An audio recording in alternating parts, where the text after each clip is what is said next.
Olá, boa noite, a paz a todos, chegando para a meditação na Palavra de Deus, lendo no livro de Atos dos Apóstolos, capítulo 20, versículos 17 a 28. Assim está escrito. E de Mileto mandou a Éfeso a chamar os anciãos da igreja. E logo que chegaram junto dele, disse-lhes: Vós bem sabeis, desde o primeiro dia em que entrei na Ásia, como em todo esse tempo me portei no meio de vós, servindo ao Senhor com toda a humildade e com muitas lágrimas e tentações, que pelas ciladas dos judeus me sobrevieram. Como nada que seja útil, deixei de vos anunciar e ensinar publicamente e pelas casas, testificando, tanto a judeus como aos gregos, a conversão a Deus e a fé em nosso Senhor Jesus Cristo. E agora, eis que ligado eu pelo Espírito, vou para Jerusalém, não sabendo o que lá me há de acontecer, senão o que o Espírito Santo, de cidade em cidade, me revela, dizendo que me esperam prisões e tribulações, mas em nada tenho a minha vida por preciosa, contanto que cumpra com alegria a minha carreira e o ministério que recebi do Senhor Jesus, para dar testemunho do Evangelho da graça de Deus. E agora, na verdade, sei que todos vós, por quem passei, pregando o reino de Deus, não vereis mais o meu rosto. Portanto, no dia de hoje vos protesto que estou limpo do sangue de todos, porque nunca deixei de vos anunciar todo o conselho de Deus. Olhai, pois, por vós e por todo o rebanho, sobre que o Espírito Santo vos constituiu bispos, para apacentardes a igreja de Deus, que ele resgatou com seu próprio sangue. Esse é o texto que vamos meditar, falando aqui sobre a despedida de Paulo de Éfeso para se dirigir a Jerusalém, trazendo a lembrança daqueles irmãos, a maneira como ele chegou na Ásia, desde o primeiro dia, o seu trabalho, a sua ocupação, o seu esmero em ensinar e pregar o Evangelho da graça de Deus e falar a respeito de Jesus. Ele aproveitou todas as oportunidades que lhe ofereceu da parte de Deus para, no tempo que lhe foi dado, aproveitar da melhor maneira possível, remindo o tempo, sabendo que os dias eram maus já na sua época e são também nos nossos dias atuais, mas ele aproveitou bem as oportunidades que se lhe ofereceu. Não se deixou levar por ameaças, perseguições, intimidações ou qualquer outra natureza de problemas. Fosse problemas de fora ou fosse problema interno, daqueles que se diziam servir a Deus, mas que na verdade eram verdadeiras pedras de tropeço no caminho do apóstolo, quando ele estava decidido a cumprir com aquilo que Deus havia determinado para a sua vida. E vamos observar as evidências da humildade na vida deste servo de Deus, chamado Paulo, como ele viveu, como ele se desdobrou, a maneira como ele se entregou nas mãos do Senhor para realizar o seu querer em benefício do seu povo, e quantas vidas foram alcançadas, transformadas e libertas por Jesus para servi-lo através do testemunho deste servo chamado Paulo. Bem, diz-nos aqui que quando ele de Mileto mandou a Éfeso a chamar os anciãos da igreja. Ele reuniu-se com aquele povo quando eles chegaram. Então ele começou a fazer o relato, a sua estadia, a sua permanência desde o primeiro dia, que chegou até este último dia, a última oportunidade que ele estava reunindo-se com os irmãos daquela localidade, porque ele dirigia agora a Jerusalém por uma orientação de Deus, e disse que aqueles irmãos não veriam mais o seu rosto, mas que ele estava limpo do sangue deles, porque o que lhe veio às mãos para fazer, ele fez com alegria, com responsabilidade, com coragem, com ânimo e com disposição. Então ele diz aqui, vós bem sabeis. Eles tinham conhecimento. Ele está trazendo agora a lembrança daqueles irmãos. Bem sabeis, desde o primeiro dia em que entrei na Ásia, e todo esse tempo, como me portei no meio de vós. Como foi o comportamento de Paulo, o procedimento dele, as suas palavras, o seu olhar, o seu agir, os negócios, onde participava, o ministério que recebeu do Senhor, como ele desempenhava. Todos aqueles que ali estavam eram testemunhas vivas de como ele havia se comportado entre eles. Na verdade, um obreiro exemplar, um apóstolo digno de ser imitado. E ele disse, sede meus imitadores, como eu sou de Cristo. Então, era alguém que chegou próximo na sua disponibilidade, na sua vida de humildade diante do Senhor, abrindo mão de tantas coisas para simplesmente ganhar a Cristo, porque na visão dele era muito melhor do que todos os tesouros e recursos que ele havia acumulado em vida, porém longe da presença do Senhor Jesus. Mas agora a excelência do conhecimento de Jesus tinha impactado o coração dele e ele abria mão de qualquer outra coisa para ganhar a Cristo.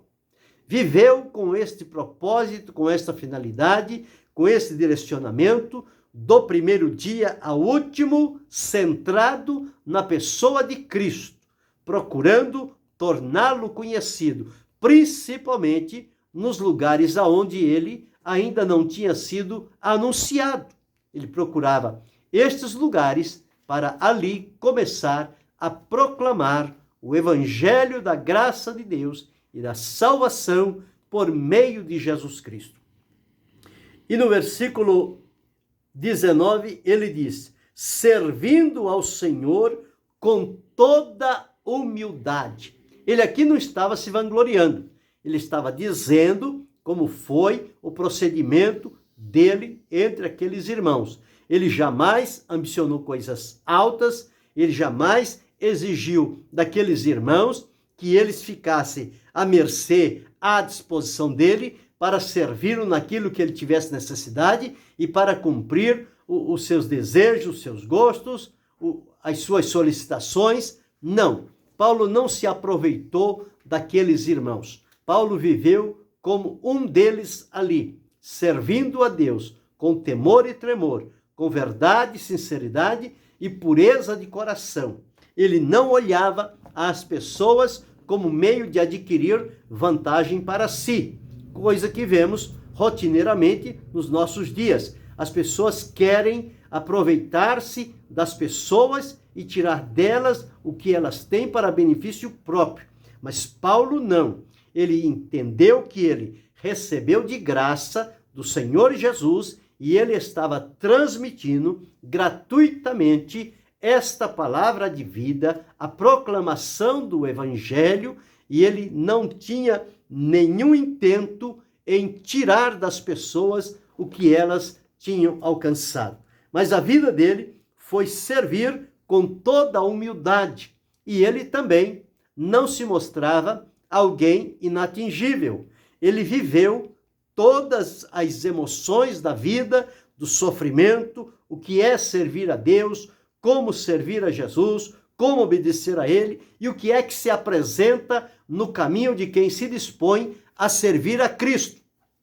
Então ele diz-nos aqui, servindo ao Senhor com toda humildade, sem revelar um conhecimento superior aos outros, sem mostrar-se melhor do que qualquer outro. Não, ele sempre se colocou em pé de igualdade com aquele povo, mas no comprometimento de fidelidade diante de Deus e de se entregar nas mãos do Senhor como um mensageiro, um instrumento de Deus a favor daquele povo. E diz-nos mais, com muitas lágrimas. Paulo chorou muito no cumprimento do seu ministério. As lágrimas eram suas companheiras. Ele não envergonhava-se de chorar diante daquele povo, revelando que ele era da mesma natureza.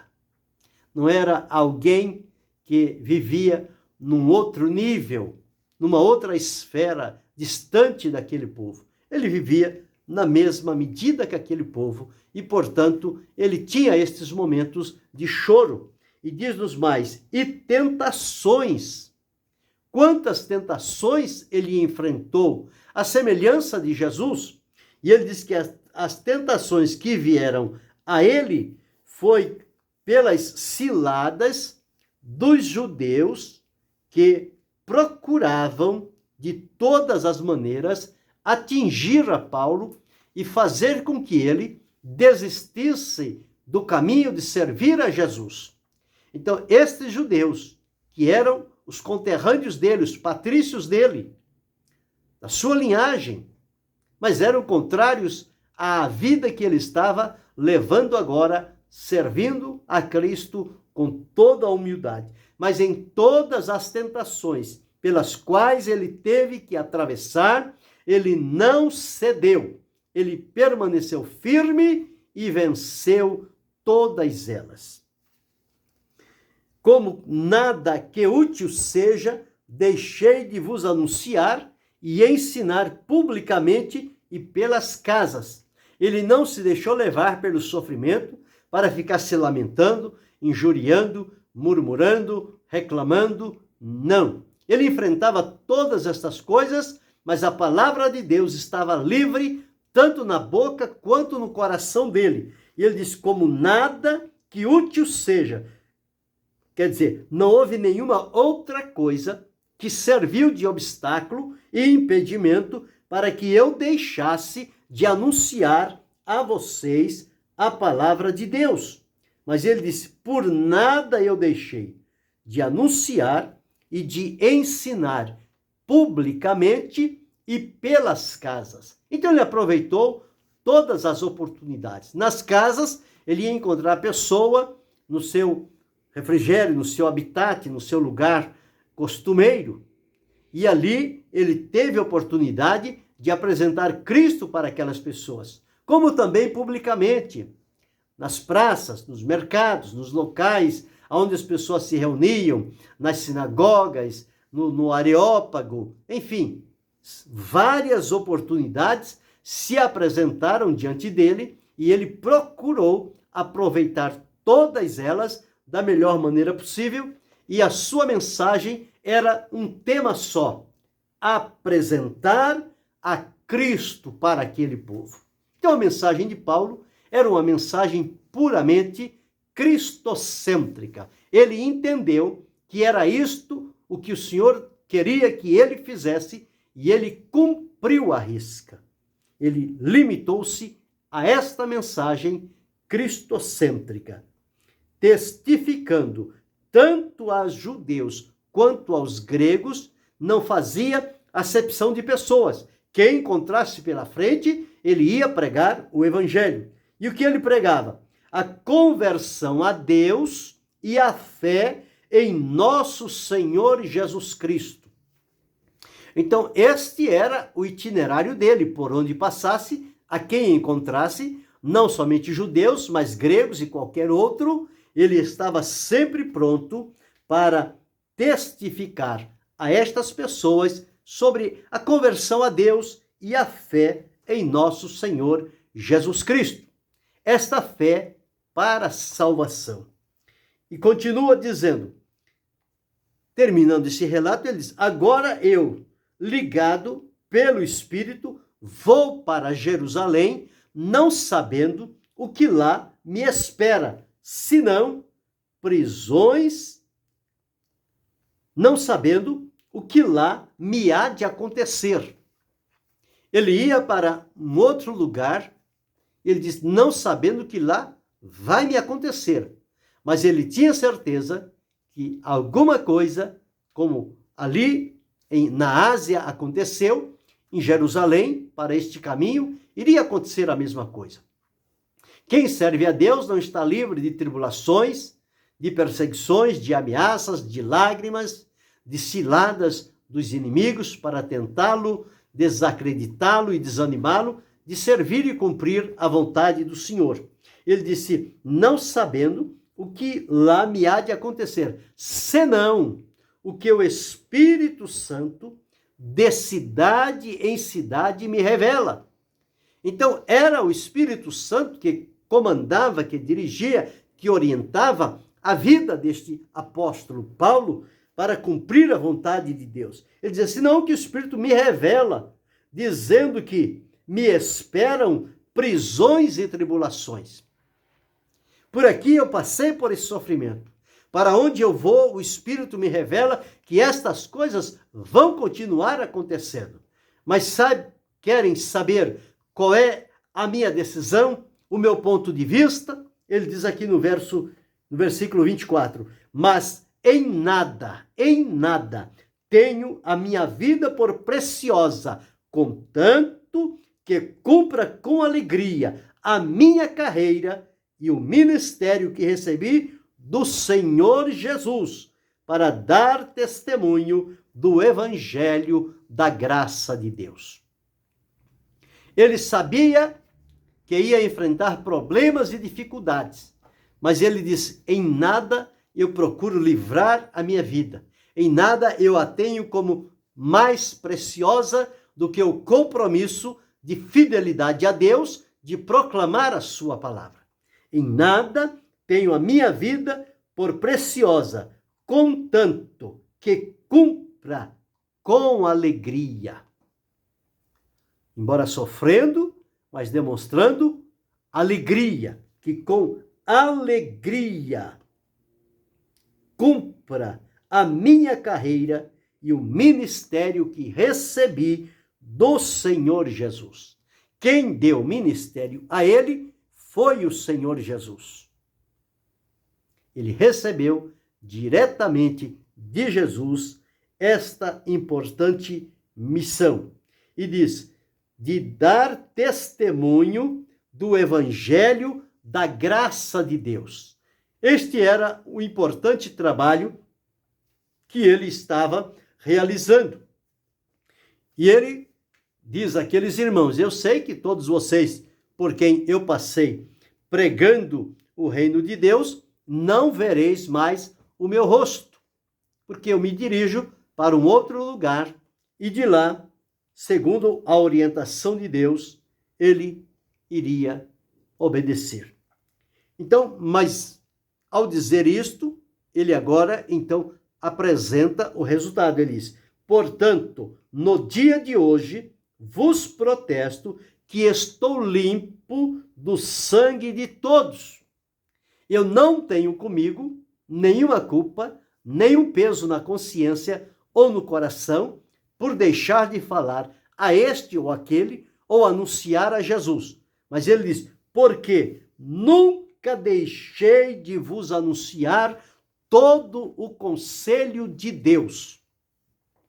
Então, tudo quanto por Deus lhe foi orientado, ensinar e pregar, ele o fez. Ele não reteve nada. Ele entregou a palavra de Deus, o ensinamento revelado para aquele povo, e agora, na sua ida para outro lugar, ele não levava consigo nenhum ressentimento por não fazer isto ou não fazer aquilo, ou deixar alguém sem ouvir o Evangelho do Senhor Jesus Cristo.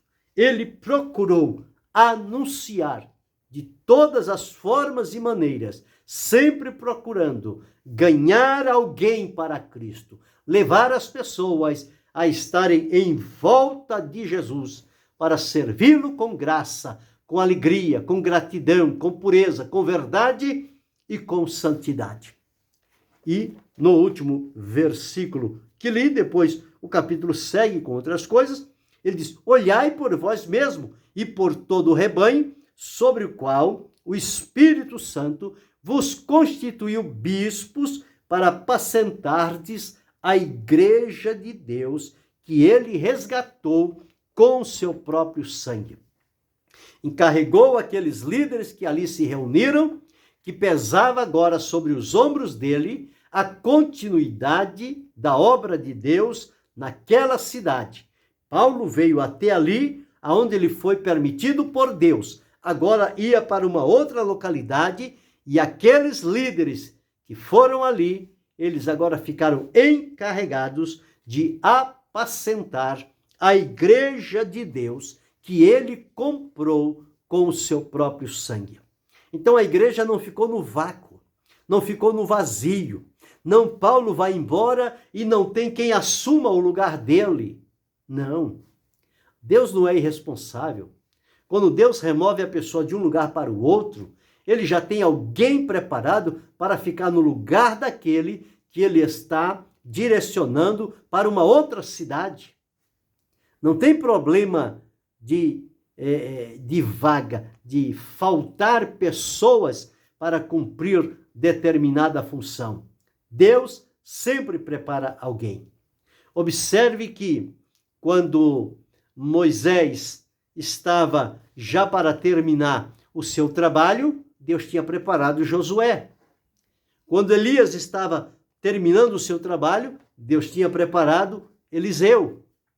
Quando o próprio Paulo aqui estava terminando a sua jornada aqui na terra, ele preparou Tito, ele preparou Timóteo, ele preparou tantas pessoas para que desse continuidade à obra de Deus. Portanto, o trabalho de Deus não sofre problema de continuidade. Deus sempre tem alguém na brecha para o momento e a hora certa. Deus não cria uma dinastia ou uma hereditariedade ou uma tradição familiar. Não. Deus escolhe um a um, cada um para a sua determinada função.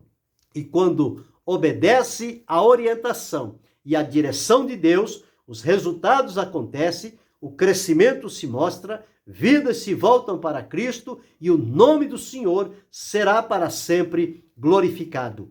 Paulo não teve a intenção de perpetuar o seu nome em qualquer que fosse a região onde ele tinha trabalhado na obra do Senhor. O importante para ele era ficar exatamente o tempo necessário permitido por Deus para realizar a sua vontade. E em terminando ali, ele dirigia-se para outro lugar sem requerer, sem exigir e sem ficar pesado àquelas pessoas por onde ele passou pregando o evangelho de Jesus Cristo. É nisto aí que nós observamos as evidências da humildade na vida do apóstolo Paulo.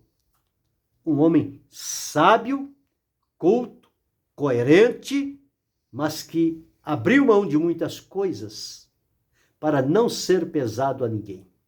Em outro texto ele diz: o que eu tive necessidade, estas mãos me ajudaram a trabalhar. Ele precisou algumas vezes trabalhar para ter o seu sustento próprio, para não ser pesado a nenhuma igreja, a nenhum irmão, qualquer que fosse ele. Ele sempre esteve ocupado no trabalho do Senhor. E aqui nós observamos então que ele diz com toda a humildade e com lágrimas. As evidências que nós observamos na vida de Paulo, a primeira é que ele tinha a disposição de servir a todos quantos se reuniam nas cidades para ouvir a palavra de Deus. Ele estava pronto, ele estava disposto, ele estava preparado para pregar e ensinar o evangelho da graça de Deus. Esta é a primeira evidência da humildade na vida de Paulo. A segunda evidência é que havia nele a disposição de glorificar unicamente ao Senhor Jesus Cristo. Ele nunca contou vantagem do seu trabalho. Porque eu fiz isto, porque eu fiz aquilo, porque eu fiz aquilo outro. Não. O intuito dele, em qualquer trabalho que ele realizasse, era colocar Cristo como principal, Cristo como a prioridade em todas as coisas. O verdadeiro servo de Deus, que vive na humildade, ele não busca glória para si, mas ele, com o seu trabalho e com a sua vida, atrai das pessoas que glorifiquem a Deus através do Senhor Jesus Cristo. Esta é a maneira correta.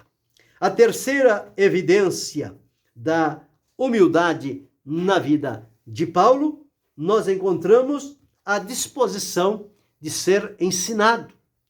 Quando ele começou, quando Barnabé o buscou e o trouxe para estar junto dele por um período de tempo, ele era sábio segundo o mundo. Aos pés de Gamaliel, ele aprendeu muitas coisas, mas no reino espiritual, ele começou como uma criancinha, como um bebezinho, precisando ser orientado, ser ensinado e monitorado por alguém que estivesse ao seu lado, até o momento de adquirir a maturidade, o amadurecimento, e a partir daí, então ele começou a seguir o caminho que Deus lhe apontou para trilhar. Então ele tinha a disposição também para ser ensinado. Não era alguém que sabia tudo, mas era alguém que sabia as coisas por bondade, misericórdia e revelação de Deus, mas que também aprendia com as pessoas. Todo servo de Deus que tem evidências da humildade na sua vida, ele se deixa ser ensinado por outros, porque ele entende que de todas as formas o Senhor sempre está ensinando-nos. A quarta evidência da humildade é que ele tinha a disposição de agradar a Deus, não importasse qual fosse a circunstância. Ele aqui, conforme eu li, ele enfrentou ciladas dos judeus, tribulações, tentações, perseguições, ameaças, prisões, mas nada disso fez com que ele perdesse o ânimo ou a disposição de agradar a Deus. Não era o sofrimento ou as ameaças exteriores que iria impedir o seu interior, o seu espírito de agradar a Deus e ser-lhe fiel em tudo. Em quinto lugar, nós observamos a disposição de receber a repreensão ou a advertência. Quantas vezes Paulo intentou ir para uma cidade pregar o evangelho e recebeu um não? Por 2 vezes seguidas, ele intentou. Para a Ásia, para a Bitínia, o Espírito Santo disse não. E ele não se revoltou contra isso. Ele atendeu aquela orientação. E depois, então, ele foi direcionado para a Macedônia, para a Europa, porque era a direção de Deus para a sua vida. Então, a evidência da humildade é a disposição de receber a repreensão. Todos nós caminhamos para uma vida pura e santificada diante do Senhor. Mas isso não quer dizer que estamos isentos de sermos chamados à atenção ou de recebermos uma repreensão. A própria palavra de Deus diz que o Senhor corrige e açoita aquele que ama, porque ele recebe como filho. Mas se alguém é bastardo, não recebe a repreensão. Não, estou acima, eu não vou aceitar essa repreensão, não. Mas Paulo não estava acima de ninguém. Ele estava no ponto em que Deus o queria. E em sexto lugar, a disposição de alegrar-se na prosperidade de outras pessoas. Existem aqueles que só se alegram quando eles estão prosperando, quando eles adquirem resultados satisfatórios. Quando é outro que alcança, eles ficam tristes e não glorificam a Deus. Mas quem vive em humildade, à semelhança do que Paulo viveu, ele sente alegria quando vê outros sendo abençoados pelo Senhor. Ele aconselhou a Tito, ele orientou a Tito. Tito foi bem sucedido na igreja pela qual ele foi enviado. Timóteo também. Ele disse: persiste em ler, ensinar e exortar. Aplica-te à leitura. Manifesta o teu progresso a todos. Ele tinha alegria de ver as pessoas progredindo na obra de Deus, na vida de servir ao Senhor. Então, essa é a evidência da humildade, é a disposição de alegrar-se quando o outro está sendo abençoado, está tendo resultados admiráveis diante do Senhor. Então, estão aí 6 evidências da humildade, baseada no testemunho de Paulo, que podemos avaliar para a nossa conduta e vida de fé e observarmos como estamos diante do Senhor. Qual é a intenção com que estamos desempenhando o ministério, ou pregando a palavra, ou ensinando, seja o que for que estivermos fazendo? Qual é o testemunho de vida que nós estamos deixando, o legado para aqueles que virão depois de nós, ou para aqueles que estão nos nossos dias, nos ouvindo e nos observando? Que exemplo deve ser este? Paulo deixou um lindo exemplo e quando saiu disse: eu estou limpo do sangue de todos vocês.